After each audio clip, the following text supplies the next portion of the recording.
नमस्कार विद्यार्थी मित्रांनो, नोट्स इन मराठी या आपल्या शैक्षणिक यूट्यूब चॅनलवर तुमचे मनापासून स्वागत आहे. आज आपण एका अशा विषयावर चर्चा करणार आहोत जो आपल्या सगळ्यांच्या ओळखीचा आहे, स्वराज्य स्थापना. आपल्याकडे इयत्ता 7वीच्या इतिहासाच्या पुस्तकातील काही माहिती आहे, पण आज आपण त्या माहितीच्या केवळ उजळणीपुरते मर्यादित राहणार नाही. आपण त्यातील डावपेच, राजकीय विचार आणि मानवी भावना यांच्या खोलवर जाणार आहोत. 17व्या शतकातील महाराष्ट्राच्या त्या वादळी काळात डोकावून पाहूया. अगदी बरोबर. कारण स्वराज्य स्थापना ही केवळ लढायांची आणि किल्ले जिंकण्याची कहाणी नाहीये. त्यामागे एक मोठी विचारसरणी होती, एक स्वप्न होतं. शिवाजी महाराजांनी हे स्वप्न प्रत्यक्षात आणलं, पण त्याची बीजे त्यांच्याही आधी रोवली गेली होती. ही प्रक्रिया समजून घेण्यासाठी आपल्याला कथेच्या मुळाशी म्हणजे शहाजीराजांपर्यंत पोहोचावं लागेल. बरोबर, चला तर मग सुरुवातच तिथून करूया. शहाजीराजे हे नाव ऐकल्यावर डोळ्यासमोर एक पराक्रमी, दक्षिणेतील मातब्बर सरदार उभा राहतो. पण स्वराज्य संकल्पक ही त्यांची ओळख जास्त महत्वाची आहे.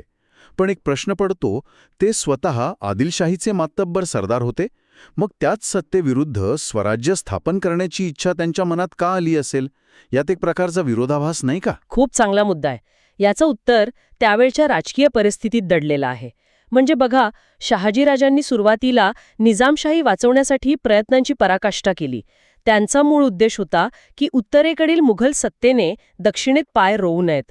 पण जेव्हा मुघल आणि आदिलशाही एकत्र आले तेव्हा तर 1636 मध्ये निजामशाहीचा अंत झाला. या घटनेने त्यांना परकीय सत्तेच्या मर्यादा आणि धोके अगदी स्पष्टपणे दाखवून दिले. अच्छा, म्हणजे एका सत्तेचा भाग असूनही त्यांना त्या व्यवस्थेतील त्रुटी जाणवत होत्या. नेमके तेच. ते आदिलशाहीचे सरदार झाले. त्यांना पुणे, सुपे, इंदापूर, चाकण अशी मोठी जागीर मिळाली. कर्नाटकात बंगळुरूपर्यंतचा प्रदेश मिळाला. पण हे सगळं दुसऱ्यांच्या मेहरबानीवर अवलंबून होतं. त्यांना एक स्वतंत्र, आपलं, रयतेच्या हिताचं राज्य हवं होतं. म्हणूनच केवळ पराक्रमी योद्धा न राहता ते एक दूरदृष्टीचे राजनीतिज्ञ बनले. स्वराज्य ही संकल्पना त्यांच्या मनात पक्की रुजली होती. म्हणून त्यांना स्वराज्य संकल्पक म्हटलं जातं. हो, म्हणूनच त्यांना केवळ शिवाजी महाराजांचे वडील न म्हणता स्वराज्य संकल्पक म्हटलं जातं. त्यांची ही आकांक्षाच स्वराज्याचा खरा पाया आहे. आणि ह्याच मोठ्या योजनेचा भाग म्हणून त्यांनी जिजाबाई आणि बाल शिवाजीराजांना पुण्याला पाठवलं. बंगळुरूच्या ऐश्वर्यात न ठेवता सह्याद्रीच्या रांगड्या मुलुखात हा एक विचारपूर्वक उचललेला डाव होता. हो, तो एक धोरणात्मक निर्णय होता. कारण त्यांना माहीत होतं की हे स्वप्न जर प्रत्यक्षात आणायचं असेल तर ते सह्याद्रीच्या दऱ्याखोऱ्यांतच शक्य आहे आणि त्यासाठी योग्य मार्गदर्शन गरजेचं होतं. इथेच वीरमाता जिजाबाईंची भूमिका अत्यंत निर्णायक ठरते. बरोबर. शहाजीराजांनी स्वप्न पाहिलं, पण ते तर बंगळुरूत होते.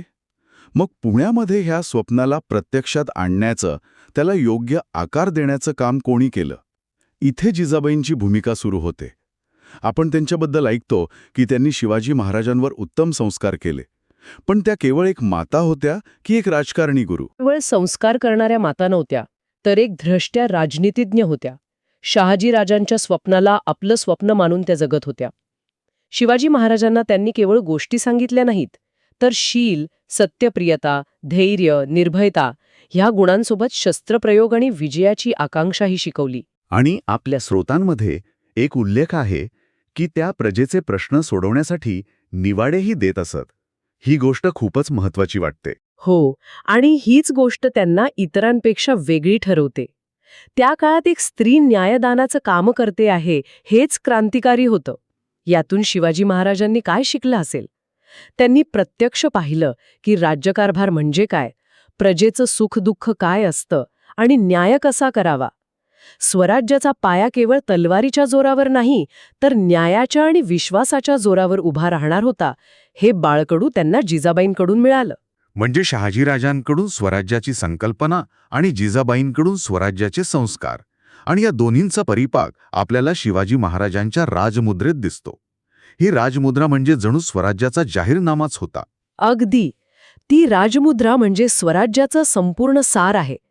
त्यावर कोरलेलं संस्कृत वचन असं आहे, प्रतिपच्चंद्र लेखेव वर्धिष्णुर विश्ववंदिता शाहसुनोह शिवस्येषा मुद्रा भद्राय राजते. याचा शब्दशः अर्थ आपण समजून घेऊया, पण त्यामागची भावना आणि राजकीय संदेश काय होता हे जाणून घ्यायला जास्त आवडेल. नक्कीच. याचा अर्थ आहे शहाजीचं पुत्र शिवाजी याची प्रतिपदेच्या चंद्रकोरीप्रमाणे वाढत जाणारी आणि जिला सर्व विश्वाने वंदन केले आहे अशी ही मुद्रा प्रजेच्या कल्याणासाठी अधिराज्य गाजवते.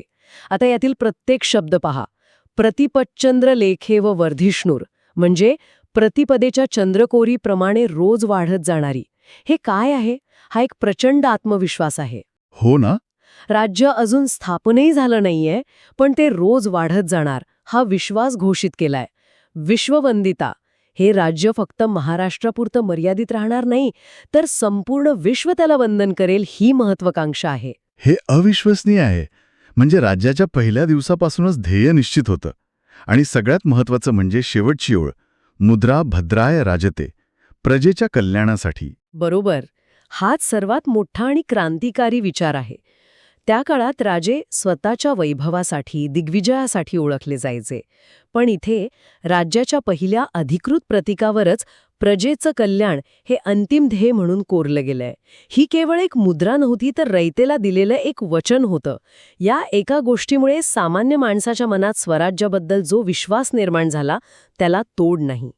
संकल्पना, संस्कार आणि ध्येय हे सगळं तर तयार होतं. पण आता प्रत्यक्ष सुरुवात कुठून आणि कशी करायची? कारण महाराजांची जहागीर जरी पुण्याची असली तरी त्यातील किल्ले तर आदिलशाहीच्या ताब्यात होते. आणि इथेच खरा डावपेच सुरू होतो. त्या काळात एक साधं समीकरण होतं. ज्याचे किल्ले त्याचे राज्य.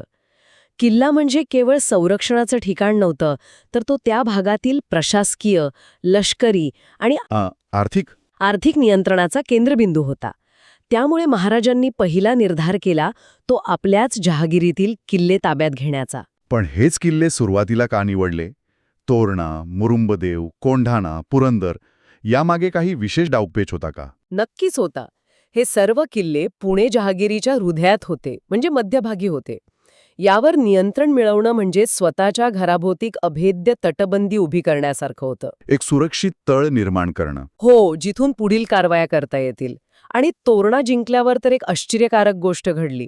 तिथे त्यांना प्रचंड गुप्तधन सापडलं. वा, म्हणजे एकाच दगडात दोन पक्षी. किल्लाही मिळाला आणि स्वराज्याच्या तिजोरीत भरही पडली. हो, आणि त्याच धनाचा उपयोग करून त्यांनी मुरुंबदेव किल्ल्याची डागडुजी केली. त्याला इतकं मजबूत आणि भव्य बनवलं की त्याचं नावच ठेवलं राजगड. हीच स्वराज्याची पहिली राजधानी ठरली. म्हणजे एका किल्ल्याच्या विजयातून दुसऱ्या किल्ल्याची उभारणी. हे आर्थिक नियोजन आणि दूरदृष्टीचं उत्तम उदाहरण आहे. पण हे सगळं एकट्याचं काम नव्हतं. यासाठी त्यांना मावळच्या दऱ्याखोऱ्यांमधून जीवाभावाचे सवंगडी मिळाले. येसाजी कंक, बाजी पासलकर, तानाजी मालुसरे ही नावं ऐकली की एक वेगळाच उत्साह संचारतो. कारण हे लोक केवळ सैनिक नव्हते, ते स्वराज्याच्या विचाराने प्रेरित झालेले शिलेदार होते. त्यांनी शिवाजी महाराजांसाठी नाही, तर आपल्या राज्यासाठी, स्वराज्यासाठी स्वतःला झोकून दिलं. याच साथीदारांच्या बळावर महाराजांनी एकापाठोपाठ एक किल्ले घेण्यास सुरुवात केली. पण स्वराज्याचा हा विस्तार सगळ्यांनाच आवडला असेल असं नाही. काही अंतर्गत विरोधही झालाच असेल. जसे की जावळीचे चंद्रराव मोरे. बरोबर. मोरे हे आदिलशाहीचे जहागीरदार होते आणि त्यांचं जावळीचं खोरं म्हणजे अत्यंत दुर्गम आणि सामरिकदृष्ट्या महत्त्वाचं ठिकाण होतं. कोकणात उतरण्याचा तो एक महत्त्वाचा मार्ग होता. महाराजांनी त्यांना स्वराज्यात सामील होण्याचं आवाहन केलं, पण त्यांनी दाद दिली नाही. म्हणून 1656 मध्ये महाराजांनी जावळीवर स्वारी करून तो प्रदेश जिंकून घेतला. या विजयाचा स्वराज्याला काय फायदा झाला? प्रचंड फायदा झाला. एकतर स्वराज्याची हद्द कोकणापर्यंत पोचली, दुसरा म्हणजे मोऱ्यांची प्रचंड संपत्ती हाती लागली, आणि तिसरं, याच विजयानंतर त्यांनी त्या घनदाट जंगलात प्रतापगड नावाचा एक अभेद्य किल्ला बांधला. हा किल्ला पुढे इतिहासाला कलाटणी देणाऱ्या एका मोठ्या घटनेचा साक्षीदार ठरणार होता. अफजल खान या नावाचा उल्लेख आला की आजही अंगावर काटा येतो. हो, कारण तो आदिलशाहीचा सर्वात बलाढ्य, सर्वात अनुभवी आणि तितकाच क्रूर सरदार होता. जावळीचा विजय आणि महाराजांची कोकणातील घोडदौड पाहून विजापूर दरबार हादरला. आदिलशाहीचा कारभार पाहणाऱ्या बडीसाहेबींनी या डोंगरातल्या उंदराला पकडून आणण्यासाठी अफजल खानाला विडा दिला. तो प्रचंड सैन्य घेऊन निघाला. आणि प्रतापगडाच्या पायथ्याशी ती ऐतिहासिक भेट ठरली. या भेटीत केवळ शौर्य नव्हतं, तर एक प्रचंड मोठं मानसिक आणि बौद्धिक युद्ध होतं, नाही का? नक्कीच.